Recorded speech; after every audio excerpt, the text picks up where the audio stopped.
السلام عليكم ورحمة الله وبركاته. أعزائي تلميذات وتلاميذ الثانية علوم رياضية، نتمنى تكون في حالة جيدة. إذا في هذا الفيديو إن شاء الله غادي نصحو le voir 4 page 200 sur les fonctions logarithmiques. إذا le but de ce devoir, c'est l'étude d'une suite implicite générée par cette équation, c'est-à-dire les termes de la suite ou les solutions de ces équations qui dépendent de n. Alors la première question A, c'est une question facile, c'est résoudre l'équation pour n est égal à 1 et n égale à 2. Donc c'est les solutions dans R+. Alors pour n égale à 1, donc ça donne 1,5. Pour n est égal à 2, j'ai deux solutions, mais je prends seulement la solution positive. Alors, petit p, maintenant on va prouver d'abord l'existence des termes de cette suite. Et le site bien sûr pour n. Alors, pour définir ou bien pour montrer l'existence et l'unicité de terme xn, on vous demande d'étudier cette fonction sur R+. Alors j'ai h' de x est égal à n x à puissance n plus 1. C'est un réel strictement positif sur R+. Car ce terme est positif ou nul, plus 1, donc supérieur à 1, donc strictement positif. Donc h est strictement croissante sur R+. Et j'ai h est continu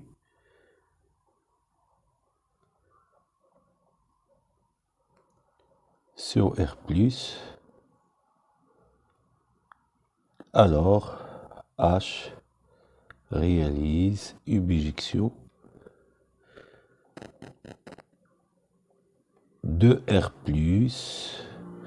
dans l'image de R+,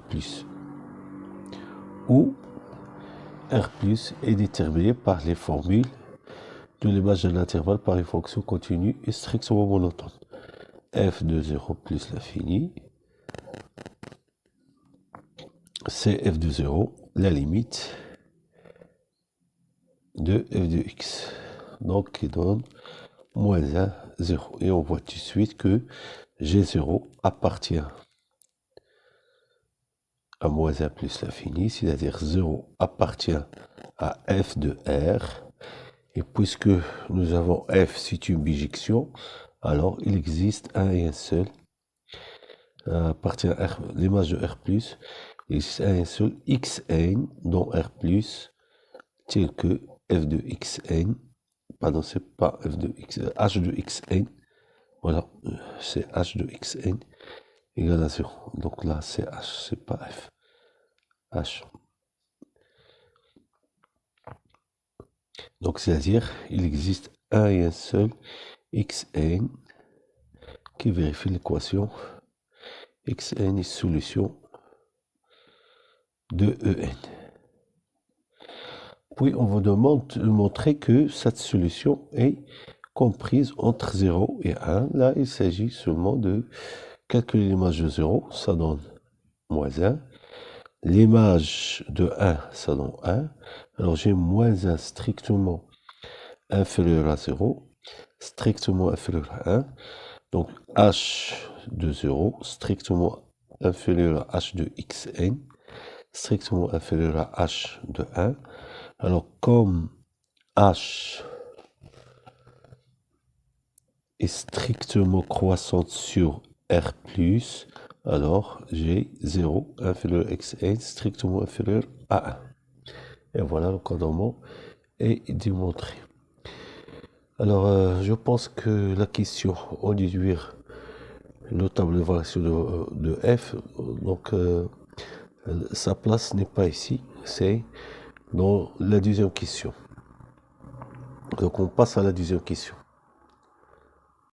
Alors la deuxième question, déterminer le domaine de la fonction f et les limites de f aux extrémités de celui-ci. Voilà la fonction f, je rappelle, c'est ln de 1 moins x sur ln de x. Alors, f de x, c'est ln de 1 moins x sur ln de x. Alors, le domaine des définitions de la fonction f. Alors, à cause de ce logarithme, je dois avoir un moins x strictement positif. Et à cause de ce logarithme, x doit être strictement positif. Et à cause du dominateur, ln de x doit être différent de 0. Donc df est égal à... Donc je dois avoir x strictement inférieur à 1 et x positif et x différent de 1. Donc si on rassemble ces conditions, il nous donne que x compris strictement entre 0 et 1. Donc le domaine de définition c'est 0, 1. Puis les limites aux extrémités. Donc j'ai la limite quand x tend vers 0 plus de f de x.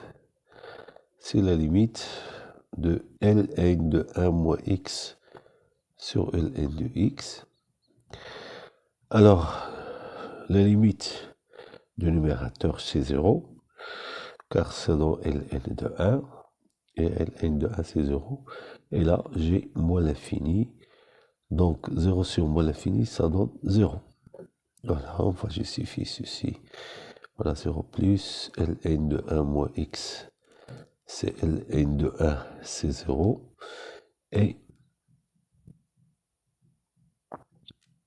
ln de x est égal à moins l'infini. Donc le rapport, ça donne, le quotient, ça donne 0. Maintenant, la limite à gauche de 1. C'est la limite quand x tend vers 1 moins de ln de 1 moins x sur ln de x. Alors, la limite du numérateur, puisque l'intérieur est vers 0 plus, donc c'est moins l'infini.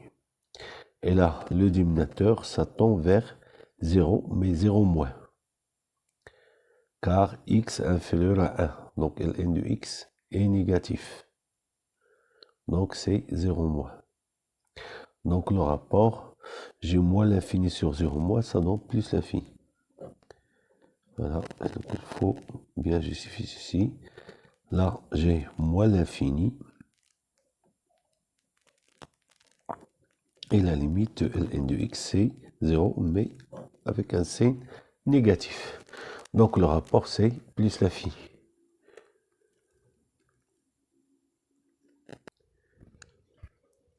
Question B. On nous demande de calculer f' de x et en déduire le tableau de variation.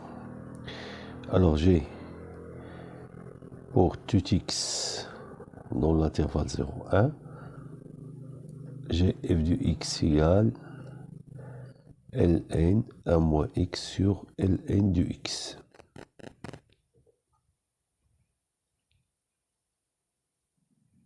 Alors f' de x, c'est ln de 1 moins x' fois ln de x moins ln de 1 moins x fois ln prime de x, le tout divisé par ln carré de x. Donc, la dérivée de 1 moins x sur 1 moins x fois ln de x moins ln de 1 moins x fois 1 sur x, le tout divisé par ln de x. ln carré de x. Alors, ceci vous donne moins ln de x divisé par 1 moins x moins ln de 1 moins x, le tout divisé par x. Le tout divisé par ln carré de x, qui est égal Alors, divisons au même dénominateur, ça donne moins x ln de x, moins 1 moins ln de x facteur de 1 moins, pardon, 2 ln de 1 moins x, le tout divisé par 1 moins x fois x ln carré de x. Donc je peux factoriser déjà par moins.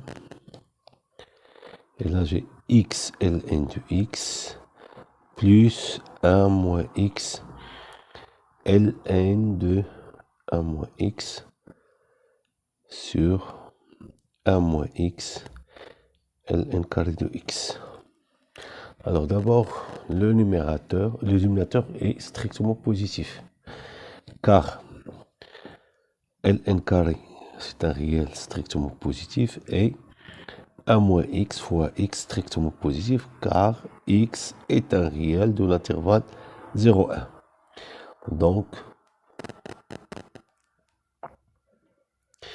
ln carré de x multiplié par x fois 1 moins x est strictement positif. Ça, c'est pour le numérateur. Pour le dénominateur, alors, x est compris entre 0 et 1, implique que ln de x est strictement négatif. Donc, x ln de x est strictement négatif. J'ai aussi 1 moins x est toujours compris entre 0 et 1, ce qui implique que ln de 1 moins x est strictement négatif. Donc 1 moins x fois ln de 1 moins x, strictement négatif. Et donc si je fais la somme, j'obtiens un réel strictement négatif. Donc avec ce signe moins, f' de x est strictement positif. Donc on a f' de x strictement positif. Donc le tableau de variation, j'ai f' de x 0, 1, non défini ici. Voilà, notre fonction f est strictement positif. Donc il va de 0 jusqu'à plus l'infini.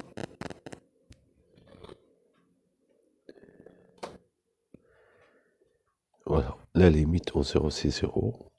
Donc et la limite en 1 moins c'est plus l'infini. Alors, deuxième question suivante, pardon. Vérifier que, alors montrer que, quel que soit n supérieur ou égal, l'entier n supérieur ou égal à 1, j'ai f de xn est égal à n. Alors, je rappelle, xn, c'est la solution de l'équation en. C'est-à-dire, j'ai xn à la puissance n plus xn moins 1 égale à 0. Donc, j'ai xn à la puissance n est égal à 1 moins xn. Alors, puisque ce sont des réels qui sont compris strictement 0 et 1, je peux calculer leur logarithme.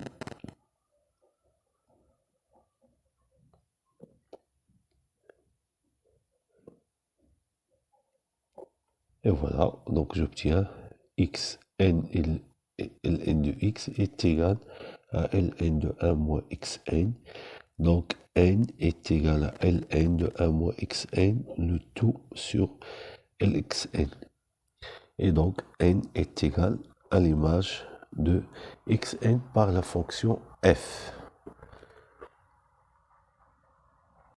Alors, question suivante, montrer que f est strictement, xn est strictement croissante. Alors, on va utiliser la question précédente. On a n est strictement inférieur à n plus 1. Ça, c'est l'image de xn. Et ça, c'est l'image de terme de rang n plus 1. Alors, comme f est strictement croissante sur 0, 1, j'ai xn strictement inférieur à xn plus 1. On déduit, question C, on déduit qu'elle est convergente. C, on déduit qu'elle est convergente. Donc c'est simple, on a xn est croissante et xn est majorée par 1. Donc, xn est convergente.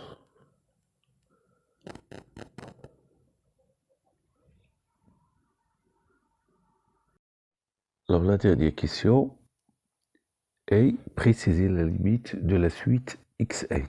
Alors, je rappelle, c'est pas une suite, c'est une suite implicite. Donc, il n'y a pas l'expression de xn fonction de n, et aussi, il n'est pas une suite récurrente comme ce genre de suite, parce que c'est dans cette forme, on peut calculer sa limite grâce à un théorème de cours. Alors, qu'est-ce qu'on fait dans ce genre de situation générale? On revient à l'équation. Alors, j'ai f de xn est égal à n.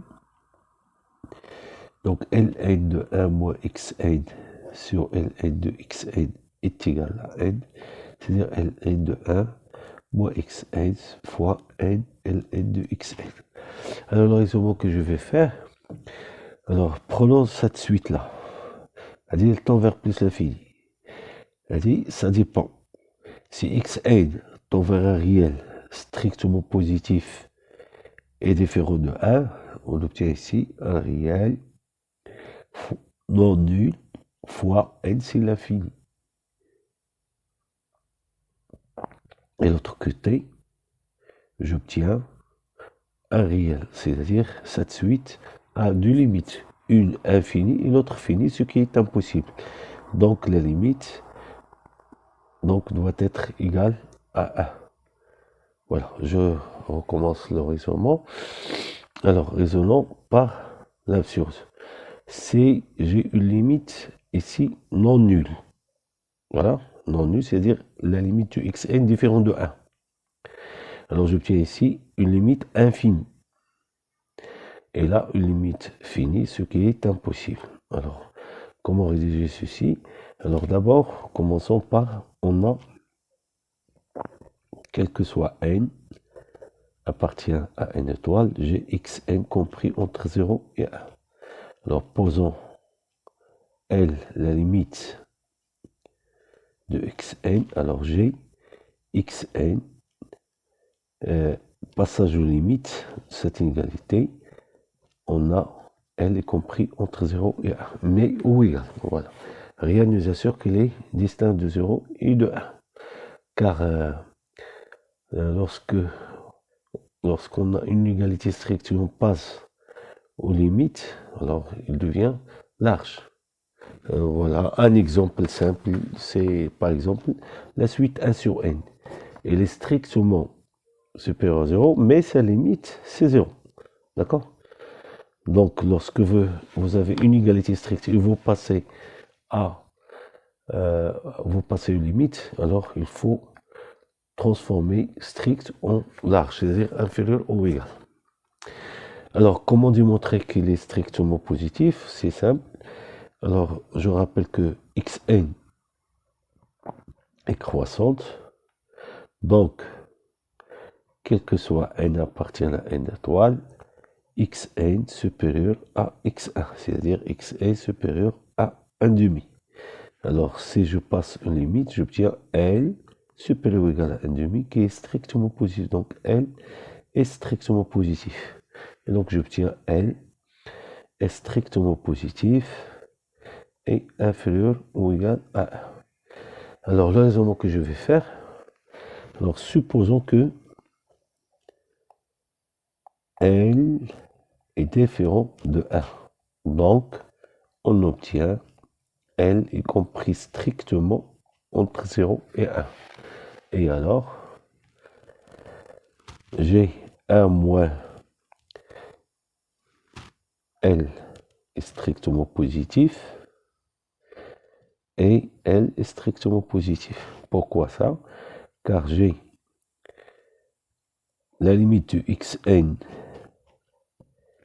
est égale à L et le logarithme est continu en L, car il est strictement positif, donc je peux affirmer que la limite de Ln de xn est égale à Ln de L. Je rappelle ici le théorème de composé d'une suite avec une fonction continue. C'est ce qu'on a appliqué ici. Alors, comme L est compris entre 0 et 1, alors j'ai la limite quand n tend vers plus l'infini de n, Ln de xn c'est moins l'infini. Car Ln de L serait négatif, fois plus l'infini, ça donne moins l'infini.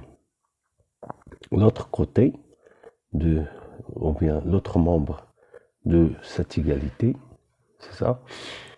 On a aussi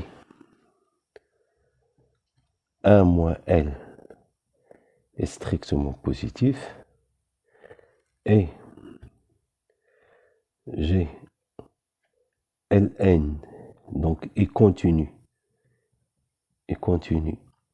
en 1 moins L et la limite de la suite 1 moins xn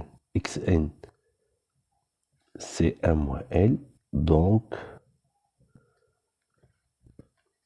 la limite de Ln de 1 moins xn c'est Ln de 1 moins L.